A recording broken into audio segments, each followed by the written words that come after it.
I'm a single mom with a 7-year-old boy. Life's been tough, but I've always dreamed of becoming a nurse. So, last month I finally took the plunge and went back to school. It's been a challenge, especially balancing study time with being there for my son. The guilt was eating me alive. I felt like I was neglecting my little guy, even though I knew this was for our future. That's when I had this brilliant idea, or so I thought, to combine quality time with my son and study time for me. I decided to take him to Science World. It's this amazing place where kids can explore and learn while having fun. My plan was simple: spend some time with him exploring exhibits, then find a quiet spot to study while he played independently. The day started great. We spent 2 solid hours going from one exhibit to another, his eyes wide with wonder at every new discovery. Then, as I'd hoped, he found this awesome sensory activity that had him completely engrossed. I saw my chance. I found a seat nearby where I could keep an eye on him and pulled out my laptop and textbook. I was on a roll, cramming in as much study time as I could, when suddenly I felt something climbing up my leg. I looked down to see this little boy, maybe 3 or 4 years old, trying to get his hands on my laptop. Now let me tell you why this was a big no-no for me. 1. This laptop cost me half my monthly rent. It's practically new, and I need it for school. 2. We're still in the tail end of a pandemic, and this kid was a walking germ factory. 3. Most importantly, this wasn't my kid, so definitely not my responsibility. I looked around for the kid's parent, hoping they'd come whisk him away with profuse apologies. Instead, I spotted this woman who was clearly his mom, just standing there with a vacant smile. I politely asked the woman to take her son, explaining that he was trying to play with my laptop. To my surprise, she casually dismissed my concern, saying it was okay. I tried to make her understand that it really wasn't okay, as I was trying to study and couldn't have her child touching my computer. But she insisted that he was just playing and suggested I let him look at it for a bit. This woman thought it was perfectly fine for her kid to mess with a stranger's expensive equipment, but two could play at this game. I sarcastically offered to teach the boy something if he was so interested in what I was doing. The mother shrugged and nonchalantly agreed. Now, here's where it gets good. I'm studying healthcare, and the chapter I was on was all about the lower digestive tract. So I decided to give this little boy a crash course in poop. For the next 15 minutes, I taught him about the Bristol stool chart, the muscles involved in digestion, and all sorts of fun facts about bowel movements. The kid was fascinated, repeating every new term with glee.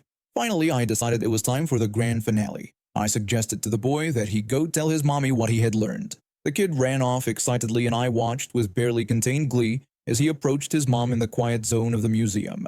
He shouted at the top of his lungs, announcing to his mother and everyone else within earshot that he had learned about poop and various related facts. He even exclaimed that she too had a butt muscle. She turned beet red as everyone in the vicinity stopped to stare. Some people were chuckling, others looked scandalized, but all eyes were on her. The mother frantically tried to quiet her son, hissing at him that they don't talk about such things in public. But the boy, oblivious to her embarrassment, only got louder. He excitedly told her about the nice lady who taught him all about poop and offered to share more details about the different types.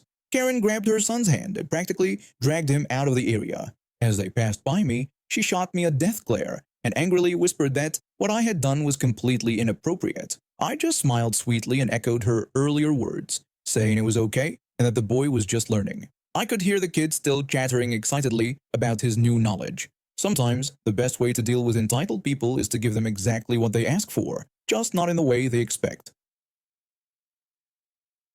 My girlfriend and I had been dating for about 2 years at that point, and we'd recently adopted a lovable mutt we named Buddy. We lived in a small apartment in the city, so taking Buddy to the dog park was our weekend ritual. The dog park was always busy on weekends, with a gravel parking lot that was more of a free-for-all than an organized space. People usually managed to park in some semblance of order, but it was far from perfect. On this particular day, we arrived a little later than usual, and the lot was packed. As we pulled in, I noticed a spot opening up near the entrance. Perfect timing. I carefully maneuvered our old sedan into the space, making sure to leave enough room on both sides for other cars to open their doors. My girlfriend and I got out, grabbed Buddy from the back seat, and headed into the park. We spent about an hour at the park, letting Buddy run around and play with the other dogs. It was a great day, and we were in high spirits as we headed back to the car. That's when things took a turn for the worse. I noticed a piece of paper tucked under my car's windshield wiper.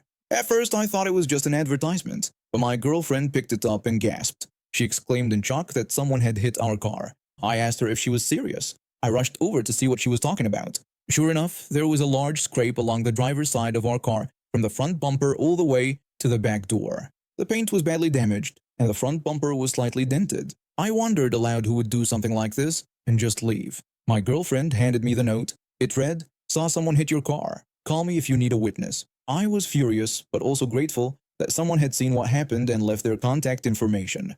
We decided to call the police non-emergency line to report the hit and run. While we waited for an officer to arrive, we kept an eye on the parking lot entrance, hoping to spot the culprit if they tried to leave.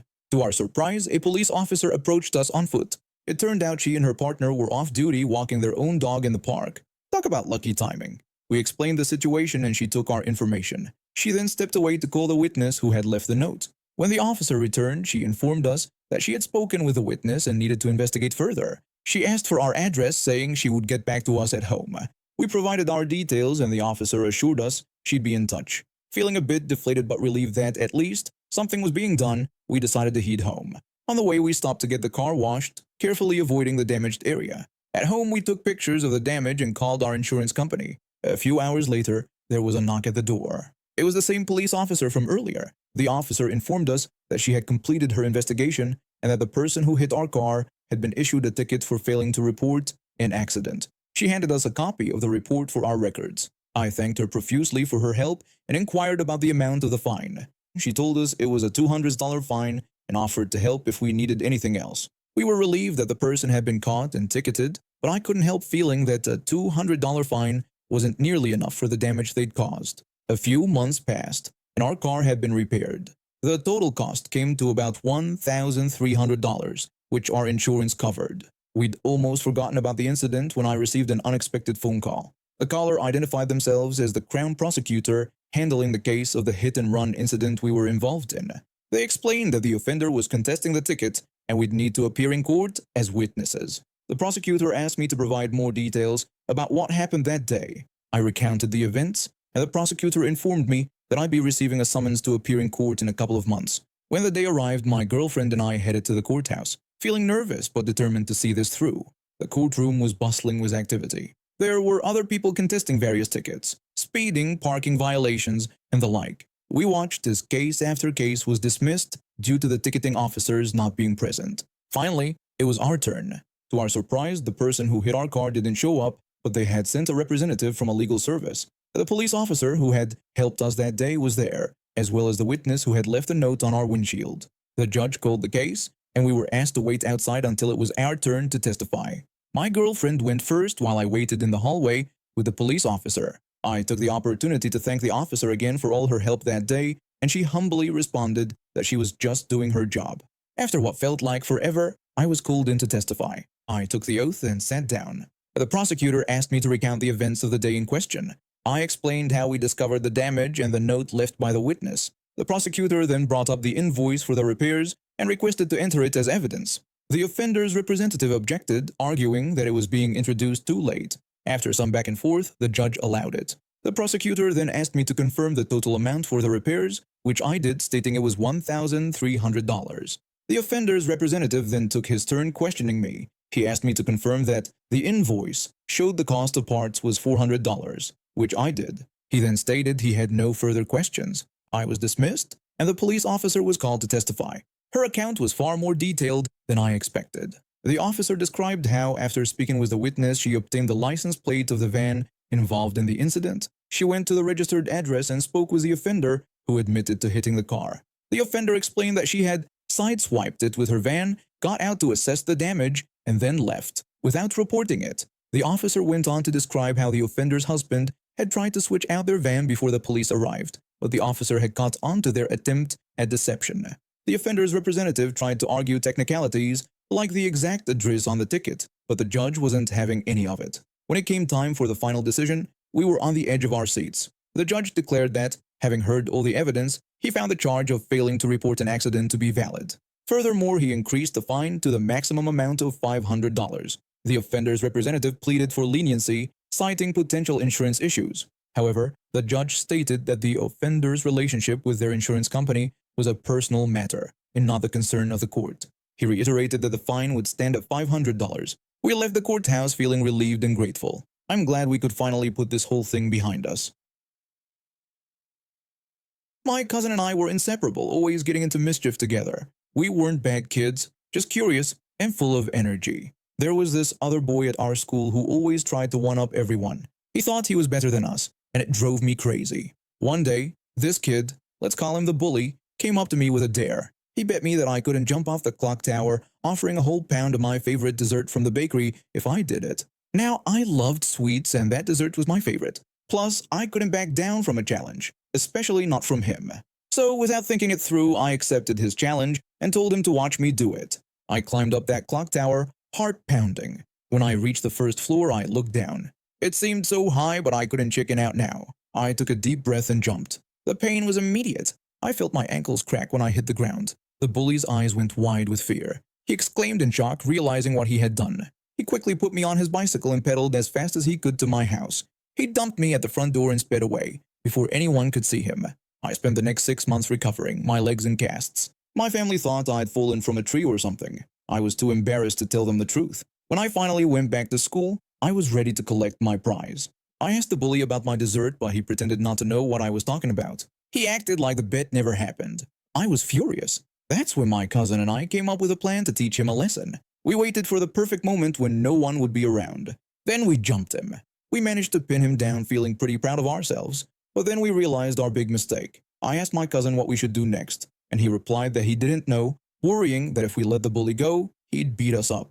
So there we were, all three of us crying. The bully pinned under us, and us sitting on top of him, too scared to move. It must have been quite a sight. After what felt like forever, the bully's older brother walked by and saw us. He asked what was going on. The bully complained that we had jumped him and beat him up. His brother then questioned why we were crying if we had beaten up the bully. My cousin and I explained that we were afraid the bully would beat us up if we let him go. The bully's brother burst out laughing. He couldn't stop. Eventually, he helped us all up and made sure no one got hurt anymore. The bully's brother thought the whole thing was so funny. He told my older brother, and well, word travels fast in a small town. My grandmother found out about everything, the clock tower jump, the bet, the fight. She was furious. As punishment, she made me eat nothing but that dessert for a whole month straight. Let me tell you, there's nothing worse than too much of a good thing. To this day, I can't even look at that dessert without feeling sick. The bully got in trouble too. His parents grounded him for a month and made him apologize to me and my family. After that, he stopped trying to show off so much.